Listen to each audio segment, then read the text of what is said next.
Edward Herbert Thompson foi iniciado na Irmandade Maia de Chicón e foi dito que o nome da antiga cidade de Tezmotlán, em Veracruz, no México, significa o lugar onde o povo serpente ousou.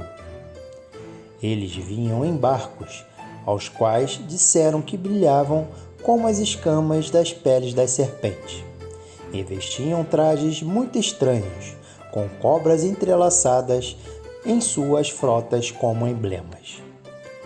Outro ponto descrito para a chegada desse misterioso povo serpente foi em Voluvoltán. De acordo com os cronistas espanhóis, foi lá que Pakal Voltán e sua tripulação teriam desembarcado. Pakal Voltán significa da linhagem da serpente. Ele estabeleceu a cidade de Palenque no coração da cultura maia no Yucatán. Palenque foi o centro de sua massa, e assim como a pirâmide de Gizé foi para o Egito. Ele também é retratado apoiando a terra em seus ombros, e disse aos nativos que a civilização de onde ele se originou havia sido destruída por uma grande inundação, na qual ele escapou construindo um grande barco. Hércules. Ele também foi retratado como um gigante e é dito que pilotou uma arca.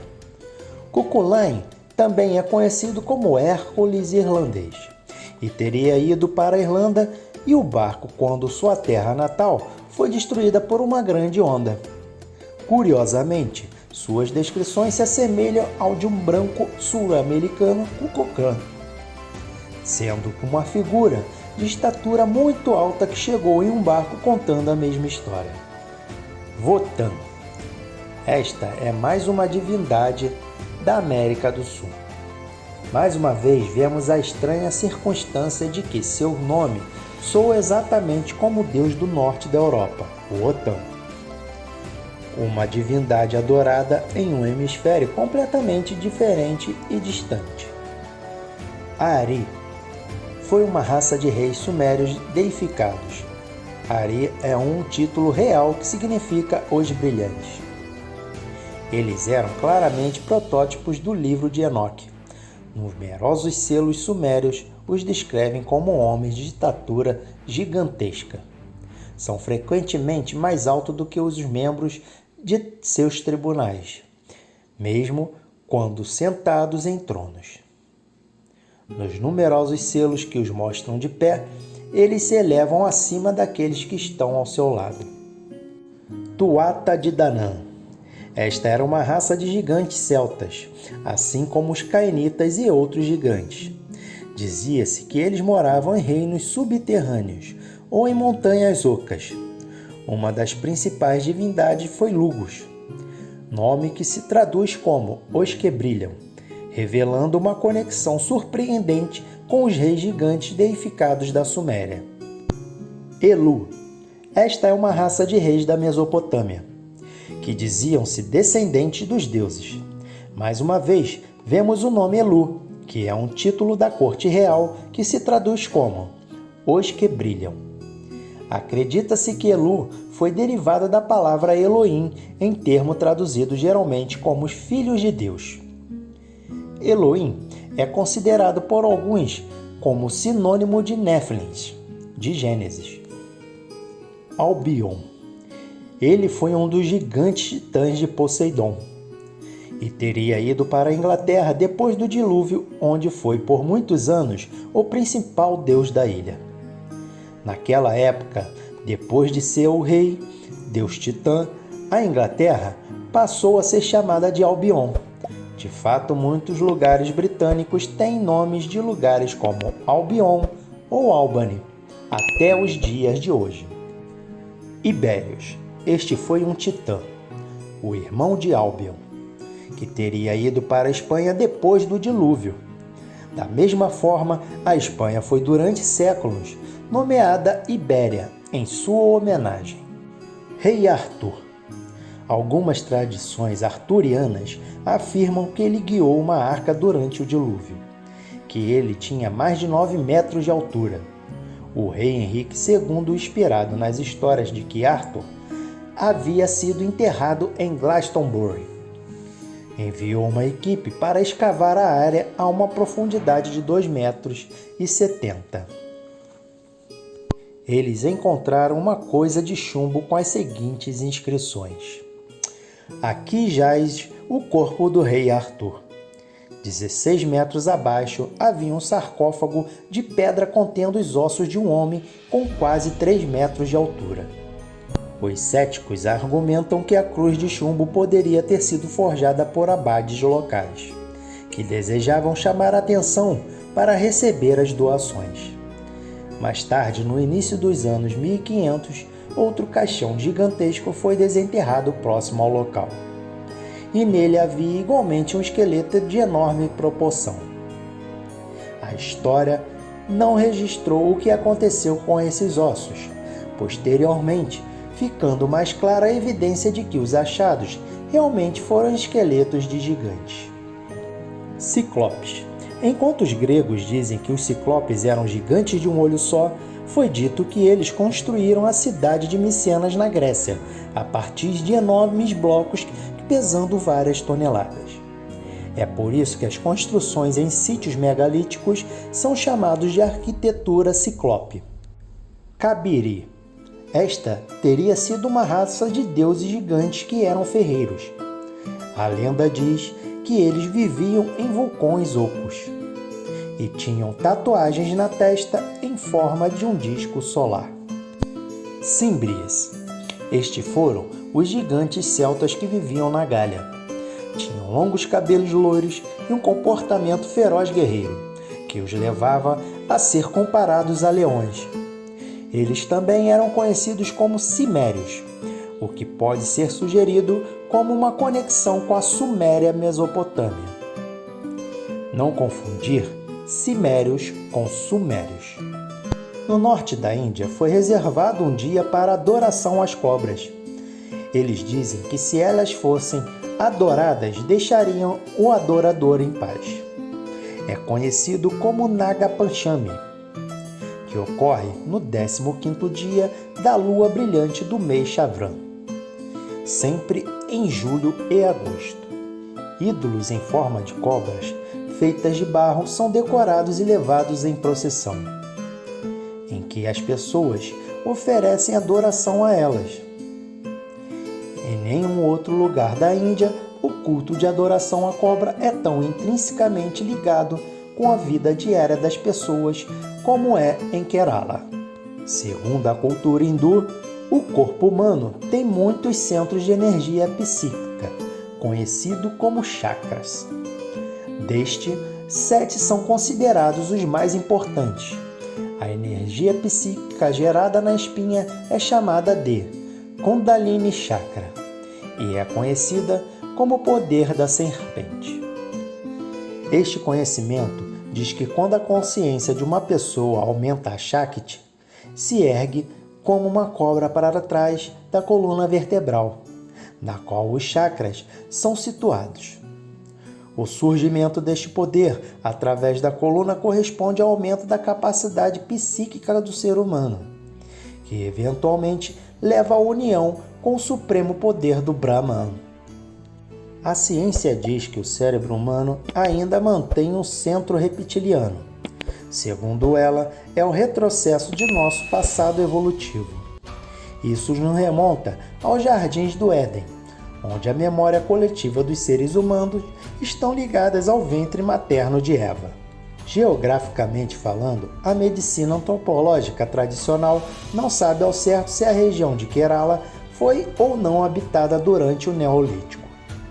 Entretanto, há evidências de que o povo ancestral tenha tido acesso à cultura relacionada a cerâmicas pré-históricas e monumentos de sepultamento na forma de tumbas megalíticas do século X a.C., ou se era comum. Essas tumbas lembram os monumentos da Europa Ocidental e outras partes da Ásia, como os famosos dólmens da Rússia, que são atribuídos a gigantes. Senão, o tema mais procurado no livro de 1º de Enoque e que também aparece em 2º Enoque em histórias sobre anjos que desceram à Terra e se relacionaram com as fêmeas humanas, produzindo uma raça de gigantes aos quais causaram muitos problemas na humanidade. A história aparece em 1º Enoque nos capítulos 6 a 11 e também a mesma estrutura de Gênesis 6, 1 a 4. Um parágrafo que é a sequência das genealogias de Gênesis 5 a 1. Introdução ao relato de uma inundação que também aparece em Gênesis 6 a 8. A história dos anjos parece ser destinada a ser um mistério. Os leitores de espírito investigativo que procuram respostas em Gênesis certamente são atraídos por esses escritos, onde é dito que Deus estava determinando enviar um dilúvio para destruir o mundo. Em Gênesis 2, é dito que antes do dilúvio, Adão e Eva haviam pecado, comendo os frutos do conhecido do bem e do mal, e que Caim havia matado seu irmão Abel. Mas com certeza, esses não foram os motivos que justificaram o dilúvio. Os textos nos dizem: toda a impugnação dos pensamentos de seus corações era somente mar continuamente. Gênesis 6:5. Viu Deus a terra e eis que estava corrompida, porque toda a carne havia contaminado o seu caminho sobre a terra. Gênesis 6, 1 a 4. Esta foi uma passagem enigmática e fica antes das referências citadas anteriormente. Foi justamente o grande mal que precedeu e causou um grande dilúvio. Qual foi a verdadeira razão do dilúvio? Essa pergunta, sem dúvida, é a parte central de toda essa questão. Na antiguidade, havia um movimento exegético comum, que era o de entender a frase: os filhos de Deus referidas em Gênesis 6, 1, 2 e 4, como sendo literalmente anjos. Esses filhos de Deus ou anjos casaram-se com suas mulheres, e seus descendentes foram, o que tudo indica, os heróis do velho mundo. Os guerreiros de fama e renome mencionados no verso 4 dos textos desse versículo foram interpretados como o significado de gigantes. Então, o que este versículo realmente significa? A resposta do porquê a iluminação foi enviada parece em Enoque. Os livros da união entre os anjos e mulheres resultou no surgimento dos gigantes, e eles, de acordo com o 1º Enoque, devoraram tudo, como gafanhotos, como uma violência aterrorizante nunca antes vista na Terra. Este seria então o real motivo da destruição do velho mundo pelo dilúvio. Mundos perdidos. Nós não sabemos muito nem sobre a história relativamente recente. E se você voltar 2 ou 3 mil anos, 4 ou 5 mil anos atrás, depois da última era do gelo, e talvez 1 ou 2 eras do gelo, tudo mudou. A civilização humana, organizações humanas, comunidades humanas, elas se perderam. Culturas mais antigas, particularmente as que não tinham escrita, são esquecidas frequentemente. Não há registro histórico claro, e o único registro em potencial é o arqueológico. Então, isso exige que o arqueólogo encontre o que ficou para trás e depois reconstrua a história a partir disso.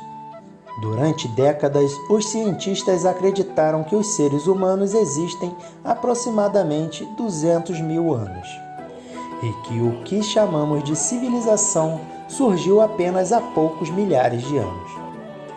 Mas novas descobertas desafiam constantemente o que realmente sabemos sobre a nossa própria história.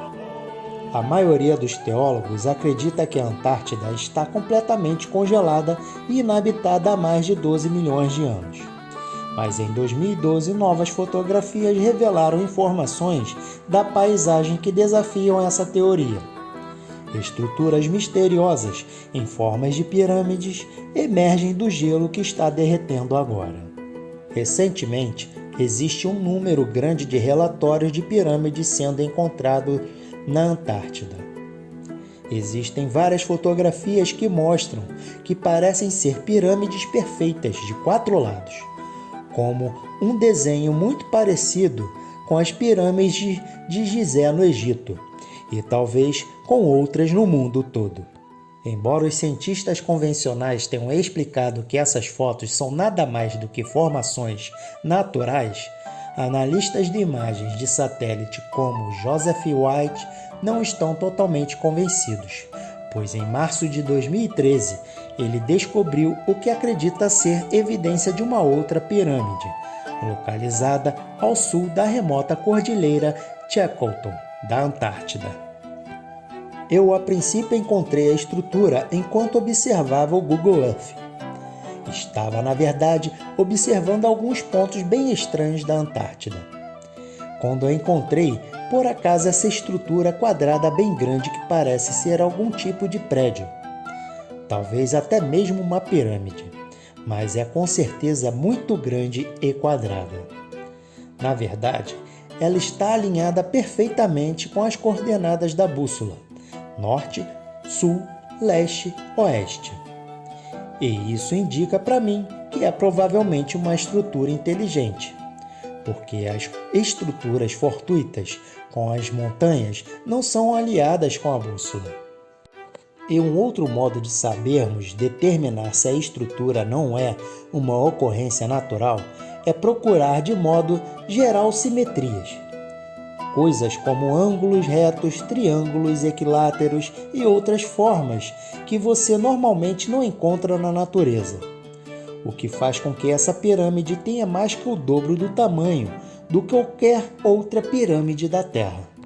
Embora possa ser impensável que pirâmides tenham sido erguidas na Antártida nos últimos anos, os arqueólogos encontraram pirâmides espalhadas no mundo todo, que estavam perdidas fazia séculos, porque eram confundidas com formações naturais ou porque estavam escondidas em lugares mais improváveis. Eles encontraram uma na planície do norte do Peru, outra soterrada sobre a areia e o cascalho na Indonésia, e pode até existir mais uma em Los Angeles, Califórnia. Por todo o planeta, nós encontramos evidências de estruturas piramidais. Nós deveríamos começar a ponderar a possibilidade de que havia habitação na Antártida. Era uma civilização perdida? E talvez os momentos mais antigos da nossa própria civilização tenham vindo originalmente da Antártida. Se esta pirâmide gigantesca na Antártida é uma estrutura artificial, seria provavelmente a pirâmide mais antiga do nosso planeta. E, de fato, pode ser a pirâmide mestre na qual todas as outras pirâmides do planeta foram inspiradas para se assemelharem.